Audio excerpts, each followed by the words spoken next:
আমাদের অনন্য স্টোরি সকল প্রকার পার্ট গল্প দেখতে আমাদের চ্যানেলটি সাবস্ক্রাইব করে পাশে থাকা বেল আইকনটিতে ক্লিক করে অল নোটিফিকেশন অন করে দিন।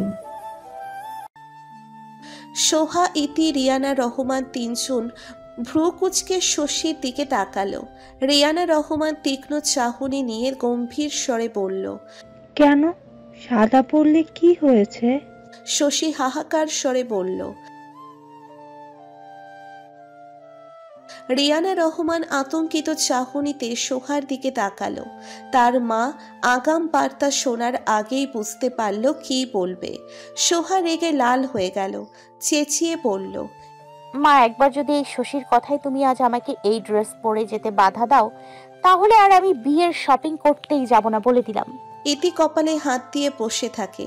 শশী প্রত্যেকবার কোনো কথা বললেই রিয়ানা রহমানের উপর তার প্রভাব পড়ে যায়। তিনি নিজেও শশীর কথাই ভুলিয়ে যায়। তিনি গ্রামের মানুষের কুসংস্কার বা চলতি কিছু কথাই মান্য করে। শশীও তার গ্রামেরই এক মেয়ে, তাই শশীর কথা সঠিক বলে মেনে নেয়। সত্যি কিনা মিথ্যা সেটা ভাববেন না তিনি। রিয়ানা রহমান বললেন, না গেলে নেই, কিন্তু সাদা ড্রেস পরে বের হবি না তুই। সত্যি যদি কিছু ঘটে যায় তখন কি হবে? সোহা শান্ত হয়ে বলে, শোনো মা, যখন যা হবার তখন তা হবেই। আল্লাহর ইচ্ছে থাকলে সেই বিপদ কেউ আটকাতে পারবে না। আর তুমি যে শশীর কথায় কান দাও বারবার, তুমি নিজে কি এই কথা কখনো শুনেছো কারোর মুখে? রিয়ানা রহমান ভাবনায় পড়ে গেল। সত্যিই তো শুনেছে বলে তো মনে হয় না। রিয়ানা রহমানকে ভাবনায় ফেলে সোহা ততক্ষণে তার ব্যাগ, ফোন নিয়ে ড্রেসিং টেবিল থেকে চিরুনি নিয়ে ইতির হাত ধরে দৌড়ে বেরিয়ে গেল। শশী হতাশ হয়ে পড়ল।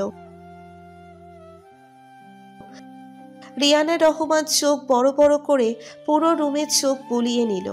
সাদা জামা নিয়ে তেমন কোনো কথা শুনেছে বলে মনে করতে না পারলেও তিনি হাই হাই করতে লাগলো। সোহা ইতিকে নিয়ে গাড়িতে বসেই দম ফেলল। ইতি জোরে জোরে নিঃশ্বাস নিয়ে বলল, দৌড় দিবি আগে বললেই তো পারতি। আর তোর এত এত দৌড়ঝাঁপ করা ঠিক না। পুরোপুরি সুস্থ হয়েছিস নাকি? সোহা ড্রাইভারকে গাড়ি স্টার্ট দিতে বলে মাথা আঁচড়াতে আঁচড়াতে বলল, আরে একদিন একটু দৌড় ঝাঁপ করলে কিছু হবে না। আচ্ছা, ইমন ভাই আসছে তো আজকে? ইতি পরিষ্কার গলায় বলল। হ্যাঁ। সোহা ইতির মুখ চেপে ধরে এদিক ওদিক করে কি দেখতে থাকে। ইতি মুখ ছাড়িয়ে তেতে বলে ওঠে, পাগল নাকি? কি সব করছিস তুই? সোহা ভ্রু নাচিয়ে বলে, তোর মুখে আজ লাজ লজ্জা নেই কেন? ইমন ভাইয়ার নাম শুনলে তো তুই লজ্জায় লাল হয়ে যাস। ইতি গম্ভীর গলায় বলে, জানি না। সোহা চুপচাপ মাথা ঠিক করে নিল আগে। চিরুনি রেখে ইতির গা ঘেঁষে বসল। আতুরে গলায় বলল, কি হয়েছে আমার ময়না পাখি? বলবি না আমাকে? ইতি বিরক্ত স্বরে বলল, কি বলবো? বলার মতো কি রেখেছে? বারবার বলছি বিয়ের প্রস্তাব দিতে বাবাকে, কিন্তু মহারাজার তো কোনো চিন্তাই নেই। সে আছে তার পুলিশের চাকরি নিয়ে, আমার কথাই পাত্তাই দিচ্ছে না। কাল ঝগড়া করে সব কিছু থেকে ব্লক মেরে দিয়েছি। সোহা গলা ঝেড়ে নিচের জায়গায় গিয়ে বসল, যেন কিছুই হয়নি বা কিছুই জানে না সে। ইতি অবাক হয়ে পড়ল, কিছু বলছিস না কেন তুই? সোহা ফোনের ক্যামেরায় নিজেকে দেখতে দেখতে বলল, কি বলবো? এটা তো নতুন কিছু নয়। এই পর্যন্ত বিয়ের কথা নিয়ে অনেকবার ঝগড়া করেছিস, ব্লকও অনেকবার দিয়েছিস, আর একদিনের মাঝেই খুলে ফেলেছিস। তার মধ্যে আজকে আবার দেখা হবে তোদের। ভাইয়া অবশ্যই তোর রাগ ভাঙাবে, তো কিছু বলে কি করব? ইতি মুখ কালো করে বসে থাকে। শপিং মলে পৌঁছতেই গাড়িতে বসেই শানদের দেখতে পেল। সবাই গাড়ি থেকে নেমে হাঁটাহাঁটি করছে। সবাই বলতে সিমি, স্বামীর, ঈশান, নীলা, শান, তামিম। ইতি উকিঝুঁকি দিয়েও ইমনকে দেখতে পেল না। তার মন খারাপ হয়ে গেল আবারও। আর সোহা তামিমকে দেখে অবাক হয়েছে। কয়েকদিন ধরে ছেলেটার সাথে কথা হয়নি। অবশ্য নীলা বলেছে তামিম তাদের বিয়ের কথা শুনে বেচারা দুঃখ পেয়েছে। ড্রাইভার সোহাকে উদ্দেশ্য করে বলল, সোহা মামুনি, নামবে না, গাড়ি পার্ক করব। সোহা জিপ কামড় দিয়ে চট জলদি নেমে গেল। গাড়ি থেকে নামতেই ড্রাইভার কাকা গাড়ি পার্ক করতে নিয়ে যায়। ইতি সোহার হাত ধরে শানদের কাছে এগিয়ে আসলো। শানকে দেখে সোহা বড়সড় ক্রাশ খেলো বলা যায়। শান আজ কালো শার্ট আর কালো জিন্স পরেছে, চোখে সানগ্লাস আর ঠোঁটের কোণে মিহি হাসির রেখা। সোহার মনে হলো শানের সেই অমূল্য মুচকি হাসিটা দিলে বোধহয় তার মুগ্ধ হওয়াটা সার্থক হতো। হঠাৎ ঈশান শানকে বলতেই শান তার চোখ জোড়া ফোন থেকে সরিয়ে সোহার দিকে তাকালো। সোহাকে দেখেই তার মুখে আপনা আপনি মুচকি হাসি ফুটে ওঠে। সোহা ঢোক গিলে চোখ বড় বড় করে নিয়ে আবার চোখ বন্ধ করে নেয়। তার ইচ্ছে পূরণ হয়ে গিয়েছে। শানকে তার কাছে হঠাৎ মারাত্মক মনে হলো। সোহা বিড়বিড় করে বলে, কি হয়েছে আমার? আগে তো এমন করিনি কখনো, তাহলে আজ কেন? আজ কি ওনাকে অন্য চোখে দেখছি তাই এমন হচ্ছে? শান মুগ্ধ চাহনি দিয়ে তাকিয়ে রয়েছে সোহার দিকে। সাদাই সজ্জিত সোহাকে আজ বড্ড স্নিগ্ধ লাগছে। সত্যিই সাদা রংটা শুভ্রতার ছোঁয়া, সেটা সোহাকে দেখেই বুঝতে পারছে। সোহার মাঝে শুভ্রতার ছোঁয়া দেখা যাচ্ছে। সোহার অস্থির সেই চাহনি, চিন্তিত চেহারা, সৌন্দর্যটা যেন দ্বিগুণভাবে বৃদ্ধি পাচ্ছে। শানের ভাবনার মাঝে স্বামীর হালকা ধাক্কা দিয়ে ফিসফিস করে বলে, পরেও দেখতে পারবি, নিজেকে কন্ট্রোল কর ভাই আমার। শান গলা ছেড়ে নিল। সোহা কাছে এসে তামিমকে জিজ্ঞেস করলো, কেমন আছো তামিম?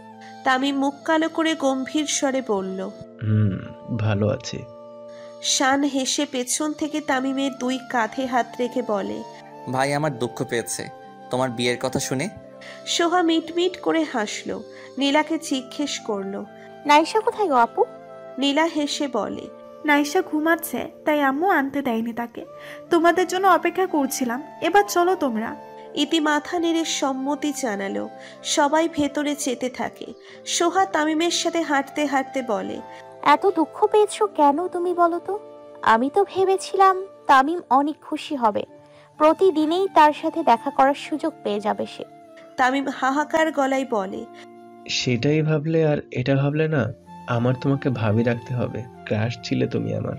তারপর বয়সে বড়, তাই বুকে পাথর রেখে নিজেকে সামলে নিয়ে আপু ডেকেছি, আর এখন ভাবি রাখতে হবে। সোহা ফিকফিক করে হেসে দিল। তামিম আরো বেচার হয়ে গেল। সোহা হেসে বলে, আরে বোকা ছেলে, ভাবি ডাকতে হবে না, তুমি আমাকে আপুই ডাকবে। তোমার মন ভালো করার জন্য আরেকটা সুযোগ দিচ্ছি আমি। নাইশার মতো তুমি আমাকে মিষ্টি পাখি বলে ডাকতে পারো। এবার বলো, খুশি তো? তামিমের চোখ উজ্জ্বল হয়ে গেল। উত্তর না দিয়ে মুখে ইয়াব বড় হাসি ফুটিয়ে সবার সাথে এগিয়ে গেল। সোহা হেসে দিল। হঠাৎ পাশ থেকে বলে উঠল, অসাধারণ, অমায়িক, অসম্ভব সুন্দর লাগছে তোমাকে আজ। বুকের ভেতর ধক করে উঠল। শিরশির করে সোহার গায়ের লোম দাঁড়িয়ে গেল। সোহা কাঁপা কাঁপা চোখে পাশে তাকিয়ে শানকে দেখতে পেল। শান সামনে তাকিয়ে হেঁটে যাচ্ছে। সোহা নিঃশ্বাস বন্ধ করে ঢোক গিলল। শান সামনে তাকিয়ে হেঁটে যাচ্ছে। সোহা নিঃশ্বাস বন্ধ করে ঢোক গিলল। আজকের অনুভূতিগুলো কেমন অগোছালো কেন? প্রশ্নের উত্তর খুঁজে উঠতে পারল না সোহা। সোহা পায়ের গতি বাড়িয়ে নীলার সাথে পা চালিয়ে হাঁটতে থাকে। শান বাঁকা হাসল সোহার কাজ দেখে। বিয়ের লেহেঙ্গা আর শেরওয়ানি বের করে একে একে দেখাচ্ছে সবাইকে। এখন থেকে নয়, প্রায় 1.5 ঘন্টা হয়ে গিয়েছে। সোহা লেহেঙ্গা পছন্দ হলে দোপাট্টা পছন্দ হচ্ছে না, এভাবেই প্রায় অনেকগুলো দেখা হয়ে গেল। পছন্দ মতো খুঁজে পাচ্ছে না কেউ। সোহা মুখ ফুলিয়ে বলে, বিয়েই করবো না আমি, একটাও লেহেঙ্গা সুন্দর না। সবাই হেসে ওঠে সোহার কথায়। শানের মাথা গরম হয়ে গেল। এত বড় শপিং, অথচ একটা পছন্দ মতো বিয়ের লেহেঙ্গা পাওয়া যাচ্ছে না। ভেবেই শান দোকানদারকে বলে উঠল, এরকম সব খুলেছেন কেন, যেখানে পছন্দ মতো কোনো বিয়ের লেহেঙ্গাই খুঁজে পাওয়া গেল না এখনো পর্যন্ত। দোকানদারের মুখটা দেখার মতো একদম ছোট্টটি হয়ে গেল। শানের বাড়ির সবাই রেগুলার কাস্টমার দেখে মুখ ফুটে কোনো খারাপ কথা বলতে পারল না। শানকে তারা হাড়ে হাড়ে চেনে। শান কাউকে পরোয়া না করেই রেগে সোহার হাত ধরে হুড়হুড় করে টেনে বেরিয়ে গেল দোকান থেকে। সবাই চোখ বড় বড় করে দাঁড়িয়ে রয়েছে। হঠাৎ করে শানের রেগে যাওয়ার কারণ কারো মাথায় ঢুকলো না। স্বামীর শীষ বাজাতে বাজাতে শানের পেছনে চলে গিয়েছে। সিমি স্বামীদের দিকে চোখ ছোট ছোট করে তাকালো। বেপরোয়া লোকটা পরিবারের কাউকে তো থাক, নিজের বউকেও সাধলো না যাওয়ার জন্য। ঈশান নিঃশ্বাস ফেলে বলে, চলো, আমরা এখন দাঁড়িয়ে থেকে কি করব? সবাই ঈশানের কথায় বেরিয়ে গেল দোকান থেকে। শানকে খুঁজে বের করে তার কাছে গেল। সবাই গিয়ে শানের কাণ্ড দেখে অবাক হয়ে তাকিয়ে থাকে, আর স্বামীর পাশে দাঁড়িয়ে দাঁড়িয়ে মুখ চেপে হেসে চলেছে। স্বামীর ইশারায় তামিমকে নিজের কাছে ডাকলো। তামিম বাধ্য ছেলের মতো স্বামীরের পাশে গিয়ে দাঁড়ালো। শান এবার সোহাকে বসিয়ে রেখে দোকানদারকে দিয়ে সেই উপর থেকে সবকিছু নামিয়ে নামিয়ে দেখাতে বলছে সোহাকে। অনেকগুলো লেহেঙ্গার মাঝে প্রথম কালো ধরলো, পরে মুখ লটকিয়ে রেখে দিল শান। সাদা একটা লেহেঙ্গা সোহাকে দেখিয়ে বলল, দেখো তো এটা পছন্দ হয়েছে কিনা। সোহা বলবে কি, শানের কাছে লজ্জা পেয়েছে বেচারি, তাই মুখে তালা মেরে বসে আছে। নীলা, সিমি, ইতি মিটমিট করে হেসে যাচ্ছে, আর ঈশান বসে বসে ভাইয়ের কাণ্ড দেখছে। সোহার উত্তর না পেয়ে শান নিজেই বলল, বিয়েতে তো আর সাদা পরলে চলবে না, বিয়ের দিন তো লাল পরতে হয়। লাল রঙের লেহেঙ্গা দেখান। কি সব দেখাচ্ছেন? শান কিছুটা ধমকিয়ে বলল দোকানদারকে। দোকানদারও বোকার মতো তাকিয়ে লাল গোলাপি সব দেখাতে লাগলো। নিজেই সব দেখছে অথচ তাদের বকছে, এই ভেবে দোকানদার বড্ড নারাজ হলো মনে মনে। সোহা এবার লজ্জা সরিয়ে মিটমিট করে হাসছে শানের কাজ দেখে। শান সব ধরনের লেহেঙ্গা দেখাচ্ছে সোহাকে, সোহাও তার মতামত জানাচ্ছে। কিছুক্ষণ পর সব কাপড়ের নিচ থেকে গাঢ় গোলাপি রঙের অসাধারণ একটা লেহেঙ্গা বেরিয়ে আসলো। সোহা আর শানের চোখ চকচক করে ওঠে, দুজন একসাথে হাতে উঠিয়ে নেয়। সোহার চোখে মুখে উজ্জ্বলতার ছোঁয়া দেখা গেল। সোহা পুরো লেহেঙ্গাটা দেখে ছটফটানি মন নিয়ে ঠোঁটের করে অমায়িক হাসি তুলে বলল, এটাই নিব আমি। শান মাথা নেড়ে সম্মতি জানালো। ইতিরা সবাই এগিয়ে আসে তা দেখার জন্য। সবার খুব পছন্দ হয়েছে। কাপেল ওয়েডিং সেট, তাই শেরওয়ানিও ছিল। শেরওয়ানি আর লেহেঙ্গা দুটোই সোহার মনে ধরল। বিয়ের সেট কেনা শেষ। শান সাদা লেহেঙ্গাটা হাতে তুলে মাথা চুলকালো। সোহাকে আজ শুভ্রতার সাদার ছোঁয়ায় দেখে তার ইচ্ছে হলো সাদা লেহেঙ্গাটা কিনে নেওয়ার। সবার কাছ থেকে সরে শানের কাছে এগিয়ে এসে হেসে বলল। শান মিহি হেসে দোকানদারের কাছে গেল। কিছুক্ষণ পর ইমনের আগমন ঘটল। সবাই কিছুটা রাগারাগি করল। বন্ধুর জন্য প্রাণ দিয়ে দেয়, আর সে কিনা শপিংয়ের শেষ পর্যায়ে এসে পৌঁছলো। শান কিছু বলল না, কারণ শানই বলেছিল আস্তে ধীরে আসতে। সোহা ইতিকে দেখলো। ইতি চোখ ফিরিয়েও তাকাচ্ছে না ইমনের দিকে। সোহা ইমনকে ভালো করে পর্যবেক্ষণ করে চিন্তিত হয়ে বলল, ভাইকে কেমন যেন দেখাচ্ছে। ইতু, ভাইয়া অসুস্থ মনে হচ্ছে, কি হয়েছে রে? সোহার কথা শুনতেই ইতির ভেতরটা ছ্যাদ করে উঠল। অস্থির চাহনি দিয়ে ইমনের দিকে তাকালো। চোখ মুখ ফোলা ফোলা আর লাল হয়ে রয়েছে। ইতি ছটফটা মন নিয়ে ইমনের কাছে দাঁড়ালো। চিন্তিত হয়ে বলল, কি হয়েছে আপনার? এমন লাগছে কেন আপনাকে? ইমন মুচকি হাসি দিয়ে বলল, ওই কিছু না, একটু জ্বর আসছে শুধু। ইতির কান্না পেয়ে গেল। ছলো ছলো দৃষ্টিতে তাকিয়ে বলল, আমাকে জানালেন না? ইমন মলিন হাসি দিয়ে বলল, নিজের কথা বলেই তোমার শেষ হয় না, আমার কথা কখন বলবো? মনে হচ্ছে এখনো তো ব্লক লিস্টেই পড়ে আছি। ইতি মনে মনে ধিক্কার জানালো। ইতু চড়ানো গলায় বলল। ইমন হেসে বলল, ঠিক আছে বাবা, আমি এখন সুস্থ তাই তো এসেছি। এখন কান্নাকাটি বন্ধ করো, চলো শপিং করি। ইতি নাক টেনে ইমনের হাত জড়িয়ে ধরে। ইমন মুচকি হাসি দিল। সবাই শপিং শেষ করলো একে একে। সবার বলতে সবাই বিয়ের জন্য তাদের সব শপিং আগেই করে নিয়েছে। এখন শুধু টুকিটাকি কিছু জিনিস ছিল। তামিম নিজের জন্য শপিং করলেও সোহা আবারও তাকে শপিং করে দিল। আর নাইসার জন্য বিয়ের সাথে ম্যাচিং একটা প্রিন্সেস ড্রেস নিয়েছে। শপিংয়ের কাজ শেষ হতেই সবাই এবার রেস্টুরেন্টে যাওয়ার পরিকল্পনা করলো। এসেছে তো কম সময় হয়নি। দুপুরে বেরিয়েছিল, এখন রাত হয়ে গিয়েছে। সবাই গল্প করতে করতে শপিংয়ের সিঁড়ি দিয়ে নিচে নামছিল। সোহা চুপচাপ দাঁড়িয়ে রয়েছে, তার খিদে পেয়েছে, তাই কথা বলছে না। নিচে নেমে এদিক ওদিক তাকাতাকি করতে করতে হাঁটছিল। হঠাৎ তার পাশে দাঁড়ানো লোকটার দিকে চোখ পড়ল তার। সোহা চমকে বাপাশে থাকা শানের শার্ট খামচে ধরে দাঁড়িয়ে গেল। লোকটাও সোহার দিকে তাকিয়েছিল। সোহাকে এভাবে তাকাতে দেখে ভ্রু কুঁচকে দাঁড়িয়ে যায়।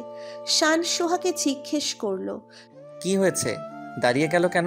সোহা আতঙ্কিত চোখে শানকে ইশারা করে লোকটাকে দেখালো। শান ভ্রু কুঁচকে দাঁড়িয়ে রইল। লোকটা ইতিমধ্যেই শান আর সোহাকে চিনতে পেরে গিয়েছে, তাই ভয় পেয়ে সোহাকে সজোরে ধাক্কা দিয়ে দৌড় লাগালো। সোহা শানের বুকের উপর পড়ে নিচে পড়ে গিয়েছে। সকলের সবকিছু বুঝে উঠতে সময় লেগে গেল। সোহা পেটে ব্যথা পেয়ে চিৎকার করে ওঠে। শান কোনো রকমে নিজেকে সামলে উঠে সোহাকে নিয়ে অস্থির হয়ে গেল। সবাই ছুটে আসে সোহার কাছে। শানের উপর পড়লেও সোহা বেশি ব্যথা না পেলেও ভালোই ব্যথা পেয়েছে। শান সোহাকে নিয়ে অস্থির হয়ে গেল। সোহাকে আগলে অস্থির কণ্ঠে বলে ওঠে, বেশি ব্যথা করছে সোহা? এত কেয়ারলেস কেন লোকটা? এভাবে কাউকে ধাক্কা দেয়? শানের রাগে রিরি কণ্ঠস্বর। সোহা ব্যথা নিবারণের যথেষ্ট চেষ্টা করে দাঁতে দাঁত চেপে কাতর স্বরে বলে ওঠে, এই লোকটাই আমাকে ছুরি দিয়ে আঘাত করেছিল, আপনাকে দেখানোর আগেই ধাক্কা দিয়ে পালিয়েছে। শান সহ প্রত্যেকে প্রচন্ড পরিমাণে চমকে গিয়েছে। শান কয়েক মুহূর্ত স্তব্ধ থেকে হঠাৎ সোহাকে ছেড়ে দৌড়ে বেরিয়ে গেল। নীলা আর সিমি ছুটে এগিয়ে এসে সোহাকে ধরে নেয়। ইমনও শানের পেছনে গেল। সবাই ব্যস্ত হয়ে সোহাকে নিয়ে। ব্যথায় সোহার চোখে পানি চলে এসেছে। সোহাকে ধরে নিচ থেকে উঠিয়ে বসালো। স্বামীর ছুটে গিয়ে গাড়ি থেকে পানির বোতল নিয়ে আসলো। সোহার পানি খাইয়ে দিয়ে চোখে মুখে দিয়ে দিল, কিন্তু তাও সোহার শান্তি পাচ্ছে না। ব্যথায় কাতরে যাচ্ছে আর কাঁদছে। ঈশান দৌড়ে বেরিয়ে গেল। কিছুক্ষণের মধ্যে মেডিসিন নিয়ে এলো। নীলার কাছে দিয়ে বলে, এটা খাওয়াও, ব্যথা কমে যাবে কিছুক্ষণ পর। নীলা সোহাকে খাইয়ে দেয়। সোহাকে কোনো রকমে বাইরে এনে গাড়ির সিটে বসিয়ে গাড়ি খুলে রেখে দেয়। সোহা সিটে বসেই ব্যথায় ছটফট করতে থাকে। ঈশান শানকে ফোন করতে যাচ্ছিল, তখন শান আর ইমনকে ছুটে শপিং মলের দিকে যেতে দেখে এগিয়ে গিয়ে ডাকলো। শান দৌড়ে এখানে এসে পড়ে। ইমন হাঁপানোর স্বরে বলল, পালিয়ে গিয়েছে, ধরা অসম্ভব, তবে আমি কালই ফোর্স লাগাবো। শান অস্থির গলায় বলল, সোহা কোথায়? কেমন আছে এখন? সিমি আর নীলা একসঙ্গে দেখালো সোহাকে। শান দ্রুত পায়ে এগিয়ে গেল। তামিম সোহার কাছে দাঁড়িয়ে বাতাস করছিল। শানকে দেখে সরে দাঁড়ায়। শান সোহাকে চিন্তিত হয়ে জিজ্ঞেস করলো, এখন কেমন লাগছে? এখনো চিনচিন ব্যথা করলেও প্রকাশ করলো না। ধীর গলায় বলল, ভালো, খিদে পেয়েছে আমার। চিন্তার মাঝেও শান ফিচেল হাসি দিল সোহার কথায়। শান ঈশানকে বলল, ভাইয়া, সোহার নাকি খিদে পেয়েছে। ঈশান বলল, তাহলে আমরা বাড়ি চলে যাচ্ছি, তুই সোহাকে নিয়ে রেস্টুরেন্টে গিয়ে খেয়ে ড্রপ করে দিয়ে আসিস। কেন ভাইয়া, তোমরাও চলো, একা একা যাব না আমি। শানের চোরাচুরিতে সবাইকে যেতে হলো। সবাই শানের আলাদা টেবিলে বসিয়ে অন্য টেবিলে গিয়ে বসেছে। খাবার অর্ডার করলে কিছুক্ষণ পর সবাইকে খাবার সার্ভ করে দিয়ে যায়। সোহা মাথা নিচু করে চুপচাপ খাচ্ছে, আর শান সোহার বরাবর বসে বসে সোহাকে দেখে যাচ্ছে। ব্যথায় কিছুক্ষণ কেঁদেছিল, তাতেই চোখ মুখ ফুলে রয়েছে। খেতে খেতে সোহার শানের দিকে চোখ পড়তেই শানকে এভাবে তাকিয়ে থাকতে দেখে লজ্জা পেয়ে গেল। সোহা খাওয়া বন্ধ করে বসে থাকে আর হাতে কচলাতে কচলাতে মনে মনে ভাবে, এভাবে তাকিয়ে রয়েছেন কেন তিনি? আমার তো আনইজি ফিল হচ্ছে। এভাবেই তাকিয়ে থাকলে খাওয়া হবে না আর আজকে। শান সোহাকে বসে থাকতে দেখে বলে, কি হলো, খাচ্ছ না কেন? সোহা আমতা আমতা করে বলল, আপনি খাচ্ছেন না যে? শান ফিচেল হাসি দিয়ে বলল, আমার জন্য তুমি খাওয়া বন্ধ করে রেখেছো? তোমার তো খিদে পেয়েছে, তুমি খাওয়া কন্টিনিউ করো, আমি খাচ্ছি। শানকে খেতে দেখে সোহাও খাওয়া শুরু করলো আবার। শান খেতে খেতে আর চোখে সোহাকে দেখে এক পর্যায়ে বলে উঠল, যেই লোকটা তোমাকে ছুরি মেরেছিল তার সম্পর্কে ইনভেস্টিগেশন করেছি আমাদের টিম নিয়ে, যার মাধ্যমে জানতে পেরেছি সে একজন অনেক বড় গ্যাংয়ের লোক। তারা আমাদের দেশের বিরুদ্ধে কাজ করে এবং অনেক অনৈতিক কাজ করে থাকে। আমরা লোকটার ব্যাপারে অল্প স্বল্প জানতে পেরেছিলাম, কিন্তু পরে আমি ডিপার্টমেন্টকে জানানোর পর তারা আমাকে সব জানিয়েছে সেই গ্যাং সম্পর্কে। ডিপার্টমেন্টের পুলিশরা চুপি চুপি সেই গ্যাংয়ের লোকজন সেজে কাজ করে, কিন্তু যখন গ্যাংয়ের লোকজন তাদের চিনে ফেলে তারা বিপদের সম্মুখীন হয়ে কোনো রকমে বেঁচে ফিরে আসে ডিপার্টমেন্ট থেকে। এখন এই কেসটা আমি নিজের হাতে নিয়ে নিয়েছি, এটা কেউ জানে না, তাই আমরা সাইলেন্টলি ভাবে আমাদের সব কাজ এগিয়ে নিয়ে যাচ্ছি।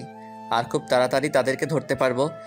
শান কথা শেষ করে সোহার দিকে তাকাতেই দেখে সোহা অবাক হয়ে হা করে তাকিয়ে রয়েছে।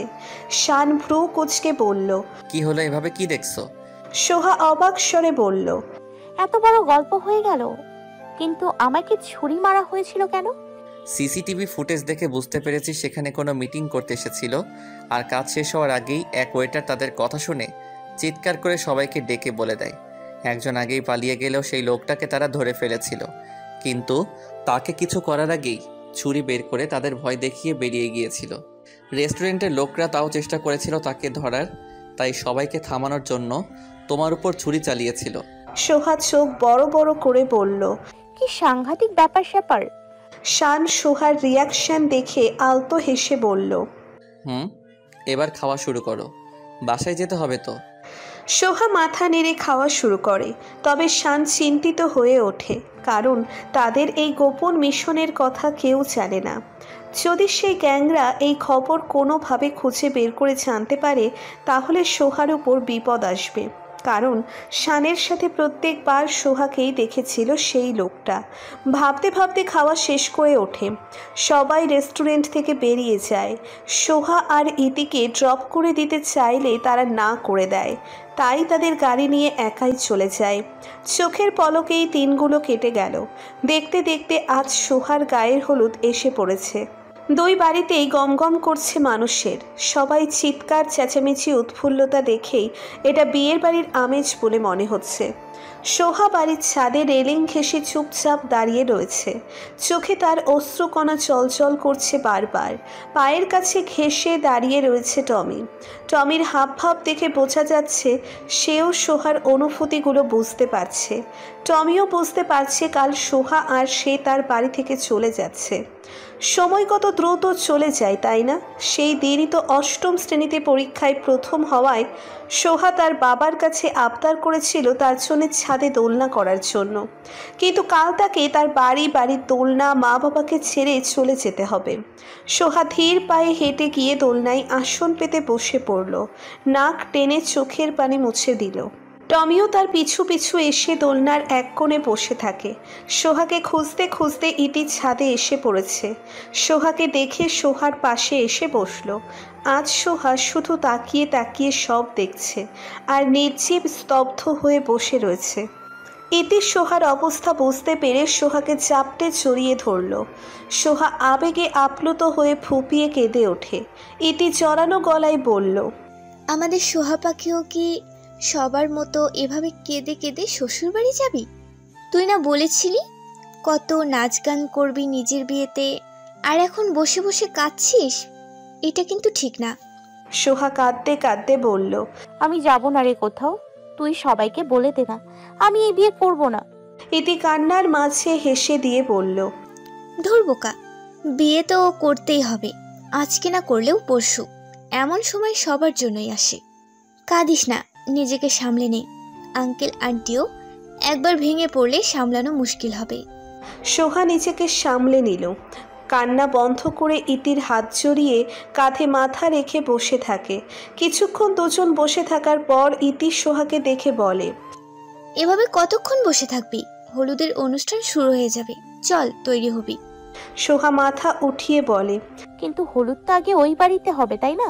ইতি কপাল চাপড়ে বলে, হাই রে, আগে পরে যখনই হোক না কেন, তোকে তো হলুদের জন্য তৈরি করতে হবে নাকি? তুই কি ভাবছিস হলুদের 2 মিনিট আগে তোকে তৈরি করানো হবে? চল তাড়াতাড়ি, শান ভাইকে তো দেখাতে হবে তার বউকে হলুদ সাজে কেমন লাগছে। শানের কথা তুলতেই সোহার গাল দুটো লাল আকার ধারণ করে। ইতি মিটমিট হেসে বলে, হাই হাই, সোহামণিও আজকাল লজ্জা পায়। কি দিন দেখতে হচ্ছে আমাকে। চল চল, দেরি হয়ে যাচ্ছে। ইতি সোহাকে টেনে নিয়ে গেল। এদিকে শানকে হলুদের স্টেজে নিতে না নিতেই তার ভাই ভাবি ইমন সহ সব কাজিনরা তাকে হলুদ দিয়ে ভূত বানিয়ে ফেলেছে। প্রায় কয়েক ঘন্টা পর তাদের হলুদের উৎসব শেষ করে শান রুমে চলে আসে। শান শাওয়ার নিয়ে ফ্রেশ হয়ে বের হতেই ইমন আসলো রুমে। খাটের উপর ধূপধাপ করে কাত হয়ে শুয়ে পড়ল। শান টাওয়াল দিয়ে ইমনের পিঠে বাড়ি দিয়ে বলল, কিরে, এভাবে বিছানায় উঠে কেউ? যা ফ্রেশ হয়ে। ইমন কিছুক্ষণ গড়াগড়ি করলো বেডে। শান চোখ ছোট ছোট করে বলল, যা ফ্রেশ হয়ে আয়। তোকে বেড থেকে উঠতে বললাম আর তুই গড়াগড়ি করছিস। ইমন আড়ামোড়া ভেঙে উঠে বসলো, হাই তুলে বলল। আচ্ছা হানিমুনে কোথায় যাচ্ছিস রে? শান ইমনের মাথায় চাটা মেরে বলল, তোর বাড়িতে তৈরি রাখিস সব কিছু। ইমন মুখ বাঁকিয়ে বলল, ধুর মামা, বল না কোথায় যাচ্ছিস? শান আয়নার সামনে দাঁড়িয়ে দাঁড়িয়ে চুলগুলো ঠিক করতে করতে বলে, কোথাও না। সোহা কোথাও যেতে চাইলে নিয়ে যাব, না হলে তোর বাড়িতে হানিমুন করব, এটা নিশ্চিত থাক। ইমন মুখ বাঁকালো। নিচ থেকে ইমনের ডাক পড়ল। ইমন বেরিয়ে যাওয়ার আগে শান ইমনকে আটকে বলল, শোন ভাই, সোয়ার কয়েকটা ছবি পাঠিয়ে দিস আমার কাছে প্লিজ, না হলে কিন্তু আমাকেও চলে যেতে হবে সেখানে। ইমন বাঁকা হেসে বলল, এই কাকে ভয় দেখাস? হ্যাঁ, পুলিশকে নাকি তোর বন্ধুকে? ছবি দিলেও আর না দিলেও যে তুই সেখানে যাবি সেটা আমার থেকে ভালো আর কেউ জানে না। ইমন চোখে সানগ্লাস লাগিয়ে শীষ বাজাতে বাজাতে চলে গেল। শান ফোন নিয়ে সোহাকে মেসেজ করলো। সিমি দুই পক্ষের হওয়ায় তাদের গায়ের হলুদ আগে শানদের বাড়িতে হয়ে তারপর সোহাদের বাড়িতে হচ্ছে, যাতে সিমি দুই বাড়িতেই থাকতে পারে। সিমি, স্বামীর, ইমন, নাইসা সহ আরও কয়েকজনের মতো কাজিন সোহাদের বাড়িতে যাওয়ার জন্য বেরিয়ে পড়ে। সোহার হলুদের সাজগোজ শেষ হওয়ার পর ক্যামেরাম্যানের জ্বালায় অতিষ্ঠ হয়ে পড়েছে ছবি তুলতে তুলতে। সোহা এবার বিরক্ত হয়ে বলে উঠল, আর কতক্ষণ লাগবে ভাইয়া? একটু শান্তিতে বসতে দেবেন কবে? ক্যামেরাম্যান থতমত খেয়ে বলল, না ম্যাম, সব কাজ শেষ, তবে আপনি চাইলে আরও তুলতে পারি। সোহা রেগে দাঁতে দাঁত চেপে বলল, আপনার বউকে এনে ছবি তুলতে থাকেন। সোহা হনহন করে নেমে গেল স্টেজ থেকে। ক্যামেরাম্যান মুখটাকে তেতো করে রেখে দেয়। ইতি দৌড়ে সোহার পিছু গেল। সোহা মুখ ফুলিয়ে একটা চেয়ারে বসে পড়ে। ইতি এসে বসলো। কি হয়েছে তোর? বিয়েতে কেউ এমন করে? সোহা ঠোঁট উল্টে বলল, ধুর, আমার একদমই এসব ভালো লাগছে না। বিয়ে এত নিরামিষ নিরামিষ হয়? ইতি কপাল চাপড়ে বলল, হাই রে, তুই নিরামিষ কোথায় দেখছিস?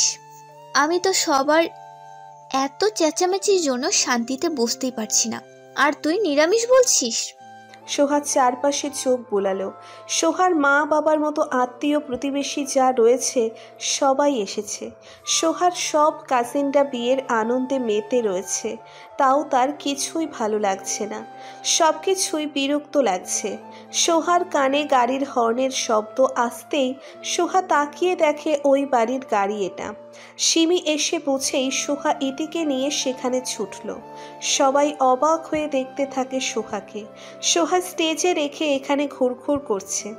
গাড়ি থেকে সিমিরা একে একে সবাই নামতেই সোহা গিয়ে আগে নাইসাকে কোলে তুলে আদর করতে থাকে। সিমি চোখ বড় বড় করে জিজ্ঞেস করে, কি রে, তুই এখানে কি করছিস? ইতি হতাশার সাথে বলে, তোমার বোনের নাকি ভালো লাগছে না, সব কিছুই তার নিরামিষ লাগছে, তাই ক্যামেরাম্যানকে ধমকিয়ে ধমকিয়ে চলে এসেছে। স্বামীর সহ সবাই হেসে দেয়। সোহার কোনো হেলদোল নেই, সে তার মতো নাইসার সাথে কথা বলছে। সিমি চোখ রাঙিয়ে বলে, চল জায়গায় গিয়ে বস। পাদরের মতো নাচানাচি করা, নিজের বিয়েতেও একটু বসে থাকতে পারছে না, ঘুরঘুর করছিস, দেখছিস সবাই কেমন করে তাকাচ্ছে। সোহা নাক ফুলিয়ে বলে, বিয়ে তো আমার নাকি, ওদের সমস্যা কোথায়? আমার যা ইচ্ছে তাই করব আমি। সিমি ধমকিয়ে সোহাকে নিয়ে স্টেজে বসিয়ে দিল। সোহা এবার নাইসাকে তাকে পাশে বসিয়ে বসে থাকে। নাইসাও সোহার গায়ের সাথে লেপ্টে বসে থাকে। হলুদের অনুষ্ঠান শুরু হতেই একে একে সিমিরা সবাই হলুদ লাগালো।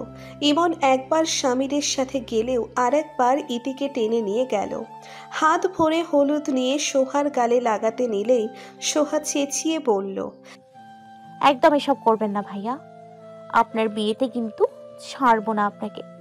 ইমন দাঁত কেলিয়ে বলল, আমিও তো চাই যেন না ছাড়ো আমাকে, শালি আধি ঘরওয়ালি বলে কথা, আই ডোন্ট মাইন্ড। কথা বলতে বলতে সোহাকে হলুদ দিয়ে ভূত বানালো। ইতিও হাতে হলুদ নিয়ে সোহার গালে আর হাতে দিতে দিতে বলল, আমার বেস্টুকে আমি ভালো করে হলুদ না লাগালে তো বিয়ে হবে না, ভালো করে হলুদ দিতে হবে, অনেক ভালো করে। সোহা কাঁদো কাঁদো চেহারা নিয়ে বসে থাকে। নাইসা সোহাকে দেখে খিলখিল করে হাসতে থাকে। চারপাশের সবাইও হাসতে থাকে তাদের দেখে। একে একে বাড়ির আত্মীয় স্বজনরাও হলুদ দিতে এগিয়ে যায়। ইতি সোহার পাশে থাকছে সব সময়, কোনো সমস্যা হলে দেখবে। এত ব্যস্ততার মাঝেও তার চোখ ইমনের থেকে সরেনি। ইমনকে একটা মেয়ের সাথে কথা বলতে দেখে রণচণ্ডী রূপ ধারণ করে। ইতি তার কাছে যেতে যেতে দাঁত কিরমির করতে করতে বিড়বিড় করে বলে, অসভ্য, এটাকে নাকি আমি ভালোবেসেছি। আমার সাথে কথা বলার সময় থাকে না তার, আর সে এখন অন্য মেয়েদের সাথে লেগে রয়েছে। ইতি ইমনের কাছে গিয়ে দাঁড়াতেই মেয়েটা বলে ওঠে, কি গো, তোমার চোখ মুখ লাল হয়ে আছে কেন? রেগে আছো নাকি লজ্জা পেয়েছো? ইমন মজার স্বরে বলে, হ্যাঁ, মনে হচ্ছে লজ্জাই পেয়েছে আপনাকে দেখে। মেয়েটা অবাক হয়ে বলে, ও মা, আমাকে দেখে কেন লজ্জা পাবে? আমি এমন কি করলাম শুনি? ইমন আর চোখে ইতির দিকে তাকিয়ে মেয়েটাকে উদ্দেশ্য করে বলল,